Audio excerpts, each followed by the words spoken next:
반갑습니다. 바이블 스터디 7번째 시간입니다. 오늘은 한 페이지로 아브라함 보기라는 제목 가지고 함께 말씀을 나누도록 하겠습니다. 이전에 한 페이지로 구약 보기라는 바이블 스터디 했을 때도 말씀드렸지만 성경을 읽을 때 어떤 관점으로 읽느냐가 굉장히 중요하다고 말씀드렸습니다. 왜냐하면 어떤 관점으로 보느냐에 따라서 성경이 달리 읽혀질 수 있기 때문에 그렇습니다. 아브라함도 마찬가지인데 아브라함 이야기를 그저 줄거리만 읽는 정도라면 사실은 이런 거 필요 없이 각자 개인이 읽으시면 될 것입니다. 하지만 이번 시간에는 하나의 관점을 가지고 아브라함의 이모저모를 좀 파악해보는, 그리고 아브라함을 좀 뒤를 따라가보는 시간을 좀 가지려고 합니다. 같이 보려는 관점은 이것입니다. 하나님의 약속에 대한 아브라함의 반응, 이것이 오늘 아브라함을 따라가면서 우리가 항상 염두에 둘 하나의 관점, 하나의 주제입니다. 하나님께서 아브라함에게 약속을 주셨는데 그것은 땅과 민족에 대한 것입니다. 이 약속을 받고 아브라함은 모른 척하며 살았던 것이 아니고, 그래서 이 약속을 염두에 두면서 평생 이 약속이 어떻게 이루어지는지에 관심을 가졌던 것이 아브라함의 삶이죠. 그래서 오늘은 그 아브라함이 어떻게 이 약속에 반응하며 살았는지를 아브라함의 좀 뒤를 졸졸 따라다니는 느낌으로, 그러니까 아브라함보다 너무 앞서지 않고, 우리는 사실 아브라함 이야기를 다 알기 때문에 이미 나중에 있는 결과를 먼저 생각해서 지금 있는 아브라함한테 이렇게 대입하는 경우가 많습니다. 하지만 오늘은 그렇게 한다기보다 아브라함의 뒤에 바짝 붙어서 아브라함이 지금 생각하는 것은 무엇이고 아브라함이 지금 고민하는 것은 어떤 지점인지를 같이 중심으로 좀 보도록 하겠습니다. 그럼 우리가 이 약속이 무엇인지를 먼저 좀 살펴봐야 되겠죠. 이 약속은 12장 1절과 2절에서 나오는데 같이 한번 읽겠습니다. 시작. 여호와께서 아브라함에게 말씀하셨습니다. 내 고향, 내 친척, 내 아버지의 집을 떠나 내가 내게 보여주는 땅으로 가거라. 내가 너를 큰 민족으로 만들고 내게 복을 주어 내 이름을 크게 할 것이니. 아멘. 사실 이 구절은 너무 중요해서 어떤 창세기 학자는 이 아브라함뿐 아니라 창세기 전체를 이해하는데 가장 중요한 구절을 꼽으라면 바로 이 구절이다라고 얘기합니다. 근데 그 말을 들은 다른 구약학자는 창세기뿐 아니라 구약 전체를 이해하는데도 이게 참 중요한 구절이다. 근데 또 어떤 신약학자는 구약뿐만 아니라 성경 전체를 이해하는데도 이게 참 열쇠와 같은 중요한 본문이다라고 이야기합니다. 학자들이 앞다투어 너무너무 중요하다라고 하는 본문의 이 골자는 뭐냐면, 하나님께서 아브라함을 부르셨고 아브라함의 약속을 하셨는데 무언가를 준다는 말씀입니다. 그것은 크게 두 개입니다. 너에게 땅을 주겠고 민족을 주겠다라는 것입니다. 이것이 아브라함을 부르시고 약속을 하시는 장면에서 아브라함이 복의 통로가 되는 사명을 가지는데 그 과정에서 땅과 민족을 약속받는 것입니다. 이 약속이 아브라함의 어떤 평생에 이 약속을 받은 이후부터 끝까지 아브라함의 어떤 주된 관심사가 되었습니다. 이제 우리가 이 약속을 받은 아브라함이 이 약속을 어떻게 이해했고 또 어떻게 믿으며 살아왔는지 또 어떻게 반응했는지를 같이 보도록 하겠습니다. 이제 오늘 목표는 이 한 페이지에 아브라함의 어떤 여러 가지 이야기들을 간략하게 정리해서 우리가 한눈에 좀 파악하는 것입니다. 우리가 보통 아브라함의 이야기하면 12장 1절, 방금 읽었던 하나님의 부르심부터 시작해서 22장까지를 생각하는 경우가 많은데, 사실 실제로 아브라함 이야기가 시작되는 것은 12장 1절이 아니라 11장 27절부터입니다. 이것이 데라의 족보는 이러하니라는 어떤 시작점인데, 사실 그것은 아브라함의 이야기를 하기 위한 어떤 전제를 말하는 것입니다. 이 족보라는 말은 톨레도트라는 말인데, 이 톨레도트는 창세기 자체에서 창세기를 구분하는 지점입니다. 우리는 장과 절로 이렇게 이해하는데 이것은 사실은 17세기 정도에 만들어진 것이고, 그래서 이 이전에 창세기 자체가 구분해 놓는 어떤 지점은 뭐냐면 톨레도트, 족보, 계보라는 말인데, 이 단어가 나오면은 이제 이야기가 전환되어서 새롭게 시작된다라는 것을 의미합니다. 그래서 아브라함 이야기도 우리가 내용상으로는 12장 1절부터 시작되는 것이 자연스럽게 보이지만 창세기 자체가 제시하는 아브라함 이야기는 데라의 족보는 이러하니부터 시작하는 11장 27절부터 32절, 이것이 또 포함되어 있다는 것입니다. 근데 이 11장 27절에서 32절에 가장 중요한 메시지는 뭐냐면 바로 창세기 11장 30절입니다. 내용을 한번 보겠습니다. 이 내용입니다. 같이 읽겠습니다. 시작. 사레는 아기를 낳지 못해서 자식이 없었습니다. 여러분, 이 문장이 자연스럽습니까? 어떠십니까? 자연스럽다고 자연스럽게 여기면 자연스러운데 사실은 아기를 낳지 못하니까 자식이 없는 것이고, 그죠? 같은 말을 두 번 반복하고 있는 것입니다. 이거 하나 없다고 해서 아기가 있을 거라고 생각합니까? 아니죠. 창세기는 분명히 사례를 소개하면서 그녀는 아기를 낳지 못해 자식이 없어 두 번 얘기하면서 굉장히 강조하고 있습니다. 이것이 이 앞선 데라의 족보를 이렇게 얘기하는 과정 중에서 이미 아브라함의 이야기를 어떻게 읽어야 되는지를 창세기 자체가 우리한테 제시해 주고 있습니다. 굉장히 아브라함의 이야기를 읽는데 가장 중요한 정보라는 것입니다. 뭡니까? 사례는 아기를 낳지 못해서 자식이 없었다. 이것을 항상 염두에 두고 아브라함 본문을 읽기 시작해야 되는 것입니다. 이것을 우리가 다르게 좀 보아서 제가 홍수할 때 이 교차 구조에 대해서 잠깐 설명을 드렸습니다. 이 구약 성경에서 이런 구조로 보이는 발견되는 어떤 문장이 있으면 여기에 가장 핵심 메시지는 뭐다? 이 가운데 있는 것이다. 그래서 데라 족보 나오는 27절부터 32절까지 내용이 처음과 끝이 데라의 족보는 이러하니 데라의 죽음은 이러하다. 갈대아 우르에서 살았다. 갈대아 우르에서 떠났다. 갈대아 우르에서 아브라함 사례 하란의 딸이 살았다. 갈대아 우르에서 이 세 사람이 나왔다. 어떤 이렇게 교차로 매칭되는 것이 있고 그 한가운데 사례는 아기를 낳지 못해서 자식이 없었다는 이 구절이 한가운데 딱 있는 것입니다. 그러니까 이 이야기는 아브라함 이야기를 읽을 때 이것을 가리고 읽기 시작하면 아브라함 이야기가 점점 이상하게 변질될 수도 있다는 것입니다. 창세기가 원래 제시하는 가장 중요한 정보는 뭐다? 이것이다라는 것입니다. 사례가 아기를 낳지 못한다는 것, 불임이라는 것을 우리보다도 누가 가장 잘 압니까? 아브라함 본인이 알죠. 그래서 이 아브라함의 아내 사례가 불임이라는 것은, 아내가 아이를 낳지 못한다는 것은 우리에게도 큰 근심이 되지만 아브라함 자체에게 사실은 우리가 가늠할 수 없을 만큼의 큰 고민거리이자 어떤 큰 하나의 주제로 마음에 깊이 박혀 있는 것입니다. 우리가 아브라함의 상태를 그러하다라고 전제하고 말씀을 들어가 보겠습니다. 우리의 마음에도 아브라함의 아내 사례는 아기를 낳지 못한다라는 것을 마음 중심에 툭 두고 읽기 시작하겠습니다. 12장이 시작됩니다. 12장은 처음 말씀드린 것처럼 하나님께서 내가 내게 보여줄 땅으로 가라, 아브라함이 부르심을 받는 장면으로 시작합니다. 근데 이 민족에 대한 약속은 나중에는 그 수가 별들처럼, 이 바닷가의 어떤 모래알처럼 아주 많은 수가 나올 것이라는 것을 염두에 두는 거지만, 그럼 그 시작에 뭐가 있어야 되겠습니까? 그 시작이 되는 씨가 있어야 되는데 나에게 당장 아들이 있다 없다? 없는 것입니다. 그러면 이 민족을 만들기 위해서 사례, 아내를 불러도 아내는 뭡니까? 아이를 낳지 못하는 상태입니다. 그래서 아브라함은 나름대로 이 약속, 땅을 얻고 민족을 이루는 이 약속을 나름대로 신실하게 한번 이뤄내 보고자 애쓰는 것이 이 이후에 아브라함의 삶인 것을 볼 수가 있습니다. 땅을 주신다는 이 약속에 아브라함은 반응합니다. 어떻게 합니까? 땅으로 출발합니다. 그럼 민족을 주시겠다는 이 약속에 아브라함이 노력합니까? 합니다. 어떻게 합니까? 우리 12장 5절 보겠습니다. 읽겠습니다. 시작. 그는 아내 사레와 조카 롯과 그들이 모은 모든 재산과 하란에서 그들이 얻은 사람들을 데리고 가나안 땅을 향해 떠나 가나안 땅에 이르렀습니다. 여기서 이름이 기록된 사람이 중요합니다. 지금 이 사람들은 어디에 갑니까? 가나안 땅에 갑니다. 뭐하러? 하나님의 약속을 이루러 가는 것입니다. 여기에 아브라함이 자기 아내는 물론이지만 조카 롯을 데리고 가는데 굳이 조카 롯의 이름을 여기에 적은 이유, 조카 롯이 아브라함의 안중에 없고 창세기에서 그렇게 중요한 인물이 아니었다면 이 조카 롯은 그냥 여기 얻은 사람들 여기에 포함돼서 이름조차 나오지 않았을 수도 있습니다. 하지만 이름이 특별히 구분돼서 나왔다는 것은 굉장히 중요한 역할, 또 다르게 얘기하면 아브라함이 약속을 성취하러 가는 이 길에 굉장히 중요한 어떤 인물을 아브라함이 지금 생각하고 있다는 것입니다. 무엇입니까? 지금 이 민족의 씨가 될 그 아들, 그 남자아이가 자기 아내 사레로부터 나올 확률은 없으니까 피가 요만큼이라도 섞여 있는 이 조카 롯이 그 씨가 되겠다라고 아브라함은 생각한 것입니다.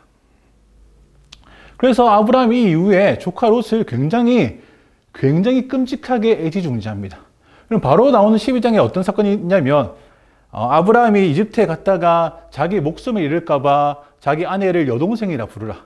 그래서 그 아내가 이집트의 파라오한테 시집 가버리는 내용이 나옵니다.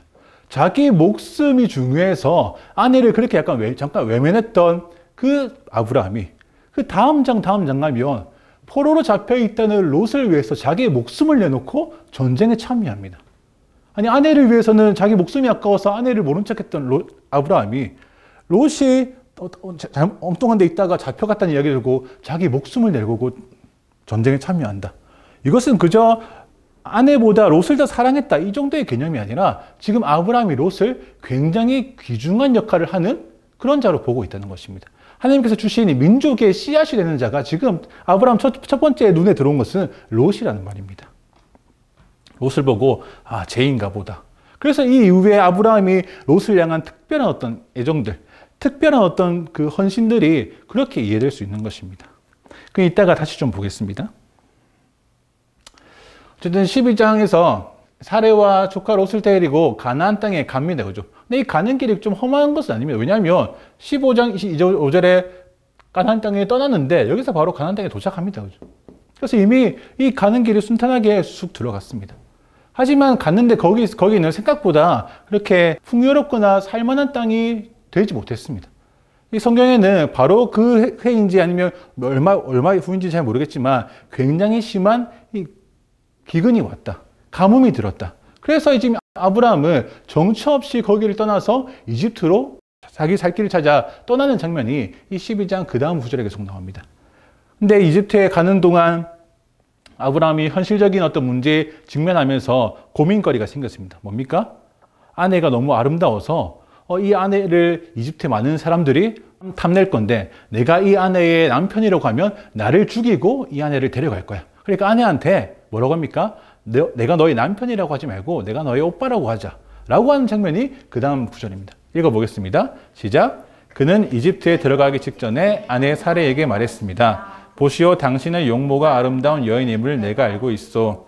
이집트 사람들이 당신을 보고 이 여인이 아브라함의 아내구다 하며 나는 죽이고 당신은 살려줄지 모르고 부탁이요, 당신이 내 여동생이라고 해주시오. 그러면 당신으로 인해 그들이 나를 잘 대접할 것이고 당신 덕에 내가 살게 될 것이요. 아브라함의 걱정은 현실이 됩니다. 심지어 다른 어떤 남자가 아니라 파라오가 아내를 데려가 버립니다. 그 말은 지금 파라오한테 사레가 시집 갔다는 말과도 같은 말입니다. 근데 여기서 우리는 아니 사레로부터 이삭이 나와야 되는데 아브라함은 하나님의 그 민족 준다는 그 언약을 잊은 거야? 라고 생각할 수 있겠죠. 하지만 이것은 우리가 결말을 알고 있기 때문에 너무 앞서간 것입니다. 아까 말했지만 아브라함의 지금 마음 가운데 가득한 그 개념은 뭡니까? 사레는 지금 불임이다. 아이를 못 낳아. 그러니까 파라오도 누구한테 가든 민족이 하나님께서 주시는 민족에 대한 약속이 끊어지는 행위라고는 생각하지 못하는 것입니다. 왜냐하면 계속 말씀드리지만 아내는 아이를 못 낳는 여자이기 때문에 그렇습니다. 여기서 이 일에 하나님께서 개입하십니다. 그래서 이 모든 것들이 원상태되는데 아브라함은 이 과정에서 하나님의 음성을 듣습니다. 누구한테냐면 파라오한테입니다. 12장 19절에 보면 파라오가 하나님한테 혼난 뒤에 아브라함에게 아내를 데리고 가거라 라고 외칩니다. 이 파라오가 가거라 라는 말을 듣고 아브라함은 어디로 갑니까? 가나안으로 돌아갑니다. 12장 1절에서 하나님께서 아브라함에게 내가 내게 보여줄 땅으로 가거라 이 말이 지금 파라오가 내 아내 데리고 다시 돌아가거라 하는 말과 아마 오버랩 됐을 것입니다. 그래서 지금 아브라함은 너 지금 가나안에서 왜 나왔니? 라고 꾸중을 들은 것 같은 마음으로 돌아갑니다. 그래서 13장 1절에 보면 아브라함이 가나안에서 이집트까지 오는 그 길을 그대로 거슬러서 돌아갑니다. 그래서 아브라함은 다시 가나안으로 돌아갑니다. 하지만 같이 가던 롯은 좀 생각이 달랐습니다. 이집트에서 좀 같이 살다 보니까 이 가나안같이 척박한 곳에서 좀 못 살겠다는 생각이 들었는지도 모릅니다. 그래서 양치기들끼리 싸우는 것이 어떻게 됩니까? 아브라함과 롯이 갈라서는 것으로 결정이 됩니다. 근데 이때 아브라함은 롯에게 아주 큰 친절을 베풉니다. 지금 우리가 동과 서로 나눠줘야 되는데 이쪽으로 가면 가나안이고 이쪽으로 가면 그 소돔 근처야. 롯아, 너가 좌하면 내가 우하고 네가 우하면 내가 좌하겠다. 네가 먼저 어디서 살지 결정해. 이 말은 무슨 말입니까? 지금 만약에 롯이 가나안을 선택하면 아브라함 어디로 가야 됩니까? 소돔으로 가야 되는 것입니다. 이게 굉장히 큰 문제일 수 있습니다. 그렇죠? 가나안 땅을 주셨는데 지금 아브라함은 롯을 너무 귀하게 여긴 나머지 롯이 가나안을 선택해버리면 자기는 소돔에 가서 살아야 되는 이 위기를 맞게 되는 것입니다. 근데 이 일은 하나님이 어떤 액션을 취하기도 전에 롯이 좋다고 먼저 소돔 근처를 선택하는 걸로 끝이 나버립니다. 이것이 13장까지의 내용입니다. 그래서 11장에 사례는 아기를 낳지 못했다. 이것이 핵심 문장으로 나오고 12장에 내가 보여줄 땅으로 가라. 갔다가 기근 때문에 이집트에서 여동생 사건, 말씀드린 것입니다. 아내를 여동생이라 속인 사건입니다. 그래서 13장에 이 롯에게 진심인 아브라함이 네가 먼저 땅을 선택해 라는 굉장히 도박적인 말을 함에도 불구하고 롯이 다행인지 불행인지 모르겠지만 가나안을 선택하지 않고 소돔 근처를 선택해버립니다. 그리고 14장에서 롯이 전쟁에 휩싸입니다. 그 소돔 근처에 여러 개의 왕들의 연합된 왕들의 전투가 있었습니다. 4개의 왕과 이 5개의 왕이 연합해서 자기 어떤 권력 싸움을 했는데 이 롯이 있던 이 소돔과 고모라의 연합군이 패배하게 됩니다. 그래서 이 롯이 포로로 잡혀가게 돼요. 이 말을 들은 아브라함은 어떻게 합니까? 자기하고 별로 상관도 없는 굳이 자기가 관여하지 않아도 되는 전쟁인데 자기의 군사 318명을 데리고 전쟁에 참여해서 롯을 끄집어옵니다. 왜요? 아까 얘기했지만 이 롯이 민족을 이룰 그 씨라고 생각했기 때문에 이 롯에게 진심을 보이고 롯의 생명을 걸고 구하는 것입니다. 그런데 롯이 14장에 보면 자기를 구해준 아브라함한테 고맙습니다 삼촌.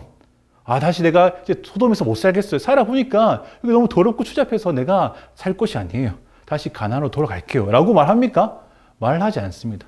어느 순간부터 롯은 여기서 사라집니다. 그리고 언제 나옵니까? 19장에 소돔과 고모라 멸망할 때 롯이 여기서 발견됩니다. 무슨 말입니까? 이 소돔 근처에서 산 롯은 그 동네가 얼마나 악질적이고 음란하고 죄악된 동네인지 알았음에도 불구하고 거기에서 자기를 구출해준 아브라함에게 감사의 인사를 표시도 하지 않은 채 계속 거기서 살기를 원하는 것입니다. 이것을 보면서 아브라함이 롯을 조금 이상하게 여겼을 것입니다. 아니 이 친구가 정말 민족의 씨가 될 그 친구라면 지금 나랑 같이 가나안으로 가서 하나님의 뜻을 이루며 살아야 될 것 같은데 계속 저기 약간 분위기가 이상한 동네에 머물려고 하다니 롯이 아닌가 보다라고 생각합니다. 그래서 아브라함은 롯을 포기하고 다른 인물을 찾습니다. 그래서 자기가 찾은 인물이 누굽니까? 자기 종중에 다메섹 사람이 엘리에셀이 그나마 좀 똘똘해 보이는지 하나님한테 하나님 롯은 이제 포기하고 내 상속자는 엘리에셀입니다 라고 이야기하는 장면이 15장 첫 장면에 나옵니다. 하지만 이때 하나님께서 단언하시면서 아브라함에게 말씀해 주십니다. 엘리에셀 아니다. 너의 상속자, 이 민족의 씨가 될 사람은 어떤 자다? 보여주실까요? 시작. 그러자 여호와의 말씀이 그에게 이미 말씀하셨습니다. 그는 내 상속자가 되지 않을 것이다. 오직 내 몸에서 나온 사람이 내 상속자가 될 것이다. 엘리에셀은 그 상속자가 아니야. 누구? 오직 너의 몸에서 나온 사람이 너의 상속자가 될 것이다. 라고 하나님께서 좀 더 구체적으로 이 민족에 대한 약속을 말씀하십니다.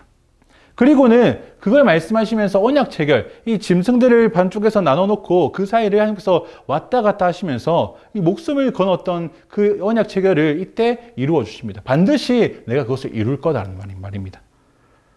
하나님께서 민족을 이룰 씨가 내 몸에서 나온 자라고 말씀을 듣자 아브라함이 어떻게 합니까? 그래. 그럼 내가 뭘 해야 되겠네. 근데 내 아내 사라는 어때? 아이를 못 낳아. 그럼 누가 했지? 여종 하갈을 데려와야겠다. 그래서 하갈하고 이렇게 관계를 맺어서 나온 것이 누굽니까? 이스마엘입니다. 아브라함은 어쨌든 하나님의 어떤 힌트를 하나씩 받아서 뭔가 해보려고 애쓰고 있습니다. 근데 하나님 입장에서는 뭡니까? 자꾸 이게 그냥 헛발질입니다. 근데 아브라함은 자기 몸에서 나온 이 이스마엘을 너무너무 사랑했던 것 같아요. 이스마엘이구나. 내 몸에서 나온 이 씨가 이 민족의 어떤 그 근원이 되겠구나. 그래서 이 16장부터 아브라함은 이스마엘 키우는데 진심을 보이면서 열정을 보입니다. 근데 하나님 보시기에 그것은 별로 의미 없는 행위였습니다. 그렇죠? 그것이 어디에서 드러납니까? 16장 마지막 구절은 뭡니까? 16장 마지막 구절은 이스마엘 낳았을 때 아브라함 나이가 86세였다. 는 것으로 끝나는데 17장 1절은 사라가 낳을 것이라는 것을 알려주시면서 그때 아브라함 나이가 99세라는 것을 얘기합니다. 16장 맨 마지막 절과 17장 첫 절 나오는데 13년의 시간이 흘러가 있습니다. 이 시간은 아브라함 뭐 했겠습니까? 이스마엘 열심히 키웠겠죠. 이제 하나님 보시기에는 아무런 의미 없는 시간이었기 때문에 그냥 훌쩍 넘어가 버립니다. 내 몸에서 나온 자여야 한다는 그 말씀을 듣고 하갈을 통해서 이스마엘을 얻었지만 하나님께 보시기에는 이것은 아니었습니다. 그래서 다시 아브라함에게 말씀해 주시죠. 그 아이는 너의 아내 사레가 낳을 것이다 라고 말씀해 주십니다. 이제 이때 동시에 아브라함과 사레를 아브라함과 사라로 바꿔주시면서 이름을 바꿔주시는데 저번에 말했듯이 이름을 바꾼다는 것은 그저 호칭을 바꾼다는 것 정도가 아니고 그의 존재를 완전히 바꾸어 주신다는 의미입니다. 하나님께서 두 사람의 존재를 바꾸었다. 이 말은 뭐냐면 이제 하나님께서 본격적으로 일하시는 하나님의 때가 가까이 다가오고 있다는 말입니다. 하나님의 뜻은 하나님의 때에 이루어집니다. 그래서 이 아브라함이 온갖 노력을 통해서 뭔가 이루려고 했지만 하나님의 때가 아니기 때문에 이 때는 그냥 헛발질일 뿐입니다. 근데 이때부터 하나님의 본격적인 역사가 일어납니다. 그 일들이 하나님의 때가 가까이 오고 있음을 하나하나씩 사건을 통해서 볼 수 있는 것입니다. 그래서 17장에 사라가 낳을 것이라는 어떤 말씀을 듣고 18장에서 어떤 일이 일어납니까? 아브라함이 마므레의 큰 나무들 근처에서 하나님을 포함한 세 사람을 이렇게 맞이합니다. 거기는 하나님께 제단을 쌓은 그곳인데 거기를 지나는 세 사람을 보고 이 아브라함이 버선발로 뛰어나와서 그들을 어떻게 합니까? 모시고 대접합니다. 여러분 이 대접은 그저 이 사람을 대접하는 그 정도의 어떤 대접을 조금 더 넘어서는 일입니다. 왜냐하면 이 손님 대접이라는 것은 여러분 아브라함에게 얼마나 많은 종들이 있었는데 자기가 직접 할 필요가 없었던 것입니다. 근데 아브라함은 직접 자기가 송아지를 잡고 또 저기서 쉬고 있는 아내를 괜히 또 불러서 빵을 만들어라.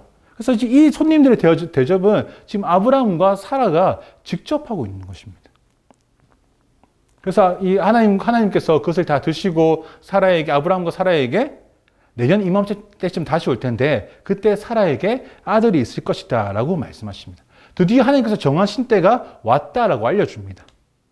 그동안은 하나님께서 아브라함한테만 얘기했었는데 여기서는 사라한테까지도 같이 얘기하는 장면이 나오는 겁니다. 그리고 아브라함에게 강력하게 한 번 더 언약을 선언하십니다.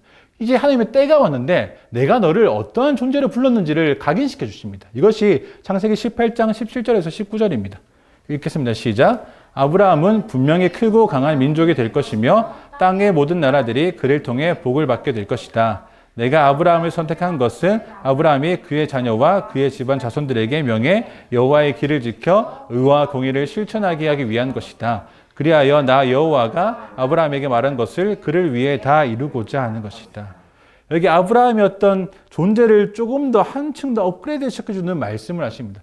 아브라함 내가 너를 부른 것은 그저 약속을 이행하고 약속을 받는 하나의 도구가 아니라 하나님 나라의 의와 공의를 실천하는 가장 선봉에서 본이 되는 자, 믿음의 조상이 되는 자로 내가 너를 불렀다라는 것입니다. 이것이 18장에 나오는 이 아브라함의 또 다른 부르심입니다. 내가 너를 의와 공의를 실현하는 자로 불렀다. 그래서 18장 마지막에 뭐가 나옵니까? 아브라함이 의와 공의를 실천하는 중보기도자로 하나님 앞에 섭니다. 소돔과 고모라가 망해가는데 하나님 50명 의인이 있는데도 없애버릴 것입니까? 45명 있어도 40명 있어도 30명 있어도 20명 있어도 10명 있어도 그 10명의 의인을 악인과 함께 멸하실 것입니까? 그 하나님의 공의가 아니지 않습니까? 하나님께서 10명 있으면 내가 멸하지 않게 하겠다 라고 하는 것이 18장 마지막에 있는 아브라함의 어떤 새로운 모습인 것입니다. 이 19장은 소돔과 고모라가 멸망하는 장면인데 이것은 이 중보기도가 성취가 되는, 이 중보기도가 응답받는 장면입니다. 여러분, 이 소돔과 고모라가 의인이 10명이 없어서 망했습니다, 실제로. 근데 그럼 이 기도가 완전히 무효화된 아무런 의미가 없는 그런 바람에 날리는 일과 같이 돼버렸습니까? 그렇지 않습니다. 이 기도의 아주 중요한 의미는 뭐냐면 하나님께서 악인과 의인을 구분하겠다는 것이었습니다. 근데 이 소돔과 고모라가 멸망할 때 거기에 있던 의인들이 악인들의 죄 때문에 같이 다 휩쓸려서 망했습니까? 아니었죠. 이 의인이라 보기에는 조금 애매할 수도 있지만 이 롯은 그래도 최소한의 어떤 의인이라고 불릴 수 있는 그런 자입니다. 하나님께서 이 소돔과 고모라가 멸망할 때 그 악인들의 죄 때문에 이 의인들까지 함께 쓸어버리지 않게 하시고 그 의인들을 구출해내는 장면. 그래서 19장은 소돔과 고모라가 악인들이 멸망하는 장면이지만 다르게 얘기하면 하나님께서 의인들을 살리시는 장면입니다. 하나님의 의와 공의가 악인들에게는 심판으로 이루어지지만 의인들에게는 생명으로 돌아온다. 이것을 얘기하는 장면이 18장, 19장. 그래서 이 일을 맨 앞에서 지휘하는, 맨 앞에서 기도하며 앞서는 자가 아브라함이다라는 것입니다. 근데 20장에서 굉장히 실망스러운 사건이 나옵니다. 아브라함이 그랄이라는 동네에 가는데 이 12장에서 이집트에서 했던 것처럼 똑같은 일을 반복합니다. 아내 때문에 또 자기가 어떻게 될까봐 아내를 여동생이라 하고 이 그랄 왕이 또 데려갑니다. 아브라함은 여러분 하나님의 어떤 약속을 따라서 살았지만 사실 그가 하는 모든 것들이 하나님의 약속을 위태위태하게 하는 것들이었습니다. 하나님께서 땅과 민족을 줄게 라는 어떤 그 말씀에 처음에 가는 것은 잘했지만 그 다음부터 하는 일들은 전부 다 그 약속을 오히려 하나님으로 하여금 더 에너지를 써야 되게 만드는, 아브라함은 뭔가 좀 해보겠다 했지만 사실은 하나님 입장에서는 오히려 하나님 피곤하게 만드는 일들만 반복하는 것입니다. 그래서 20장에서 또 아브라함이 그런 일을 했다는 것이 사실 놀라운 일은 아닙니다. 근데 놀랄 것은 뭐냐면 20장 여기에서 보여주시는 하나님의 반응이 이 12장에서 보여주시는 반응하고 차원이 다르게 강력하고 급진적이고 서두르고 급하게 역사하시는 것을 볼 수 있습니다. 표 한번 보여주실까요? 이것이 12장, 20장의 같은 사건인데 여러분 아브라함이 아내 사라가 이집트한테 팔려간 이후에 하나님께서 개입하셨는데 언제 개입하셨는지는 사실 알 수 없습니다. 파라오와 아내가 얼마나 같이 궁정에 있었는지는 이 성경의 상으로는 며칠인지 알 수 없다는 것입니다. 근데 20장 이 그랄 왕한테 잡혀갔을 때는 하나님께서 그날 밤에 역사하십니다. 밤이 지나가기 전에 하나님께서 급하게 그랄 왕한테 꿈에서 보여주시는 것입니다. 이집트의 파라오한테 하나님께서 무슨 말씀하셨는지는 알 수 없습니다. 근데 그냥 어느 날 아침 되었더니 이 사라가 아브라함의 아내라는 것을 이집트 파라오가 알고 있었을 뿐입니다. 하지만 그날 밤에 이 아비멜렉 왕한테 임한 하나님은 아주 상세하게 말씀합니다. 이게 20장 3절부터 7절까지의 말씀인데 이 요지는 이겁니다. 그 여자를 건드리면 넌 죽게 될 것이야. 그래서 아비멜렉이 결백하죠. 전 건드리지 않았습니다. 그리고 이 사건의 결과가 무엇입니까? 파라오는 재앙을 받았습니다. 하지만 이 아비멜렉 집안에 닫혀있던 태들이 열리는 일. 그리고 이 일들 다음에 곧바로 이어진 일이 뭡니까? 이집트에서는 바로 왕이 가거라 하니까 아브라함이 가나안으로 돌아오는 것으로 다음 내용이 이어지는데 이 20장의 사건은 아비멜렉의 집안의 태를 여심과 동시에 아브라함이 아들을 낳는 것으로 상황이 바뀝니다. 그러니까 12장의 여동생 사건은 이 땅에 대한 약속과 관련이 있는 것이고 20장의 여동생 사건은 이 민족에 대한 약속과 이 관련이 있는 것입니다. 어쨌든 이 두 개의 사건을 통해서 아브라함이 각 약속에 대한 결과를 얻게 되는 것입니다. 20장의 사건 이후 21장에서 드디어 아브라함이 아들 이삭을 얻습니다. 근데 22장에서 하나님께서 이상하기도 아브라함에게 다시 하나 요구하시는데 무엇을 요구하십니까? 이삭을 바치라고 요구하십니다. 이렇게 오랜 기간 기다리고 더디고 어려운 과정을 통해서 힘들게 얻은 이 이삭. 근데 하나님께서는 아브라함을 부르시더니 이삭을 번제물로 바치라라고 명령하시는 것입니다.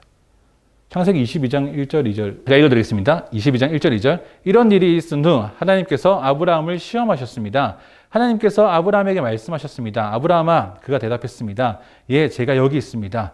여호와께서 말씀하셨습니다. 내 아들, 내가 사랑하는 외아들 이삭을 데리고 모리아 땅으로 가서 내가 내게 지시하는 산에서 그를 번제물로 바치라.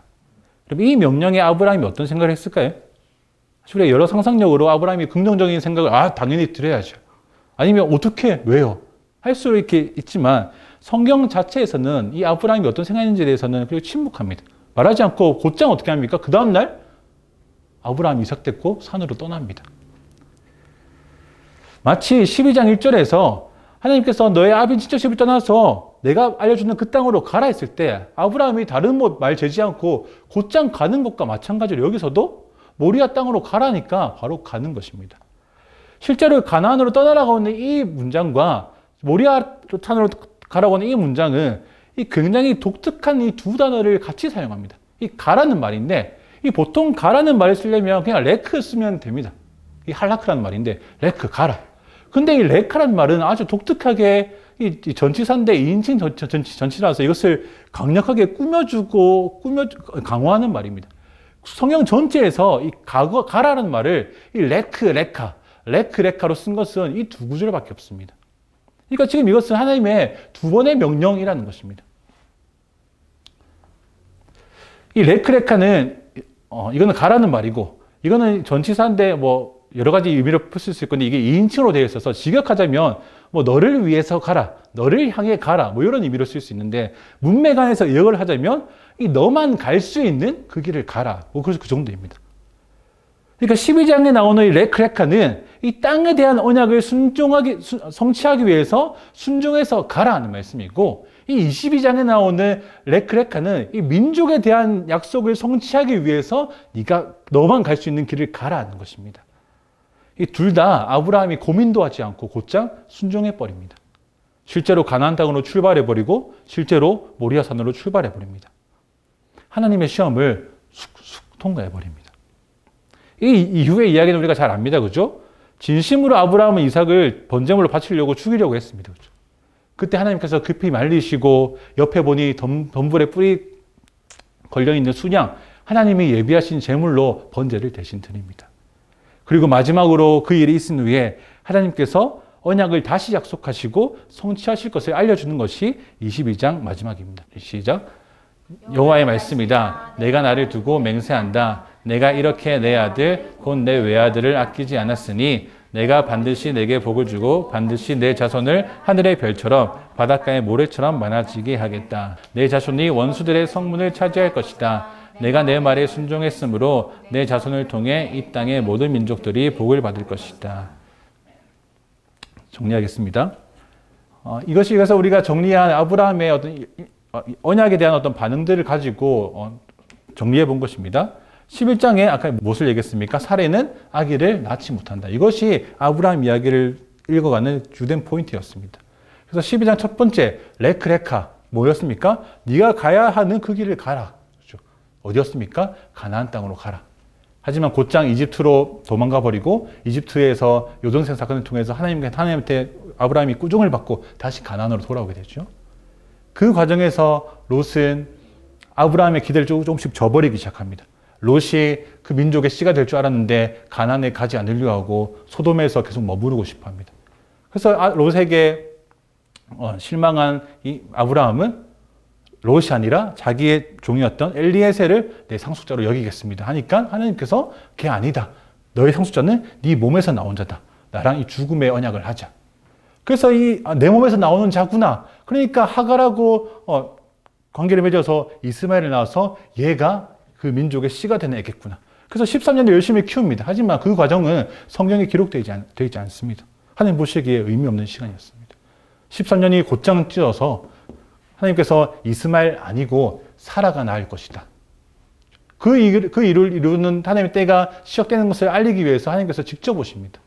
아브라함이 사라와 함께 손님들을 대접하고 그걸 다 드신 이후에 아브라함을 다시 한번 다른 정체성을 부여해 주십니다. 네가 하나님의 의와 공의를 실현하는 그 중보기도자로 설 것이다. 그래서 소돔과 고모라를 향해서 중보기도를 하고 그 중보기도의 약속, 하나님께서 악인과 심판을 구별하실 것이다. 악인에게는 심판하시고 의인은 구원할 것이다. 이 하나님의 정의가 살아있음을 보여주는 것이 19장 이야기입니다. 하지만 다시 20장에서 아브라함은 한 번 더 동일한 일을 반복합니다. 하지만 하나님 입장에서는 이것이 동일한 사건이 아니었습니다. 지금은 당장 사라가 하나님의 때에 합당하게 이삭을 낳아야 되기 때문에 급하게 그날 밤에 아빌멜 왕한테 역사에서 너 그 여자 건드리면 안 돼. 그리고 곧장 나와서 이삭을 출생합니다. 그 이삭을 낳자마자 하나님께서 마지막 부르심, 이것은 땅을 향한 부르심이었다면 이것은 이 민족을 향한 마지막 부르심, 이삭을 내게 바쳐라. 레크레카 해라. 하지만 이 시험을 아브라함이 믿음으로 잘 통과합니다. 그리고 이 모든 과정이 다 마치자 하나님께서 다시 아브라함에게 언약을 재확인시켜주는 장면. 이것이 아브라함이 이 언약을 통해서 살아갔던 이 모든 일대기를 간략하게 보는 것입니다.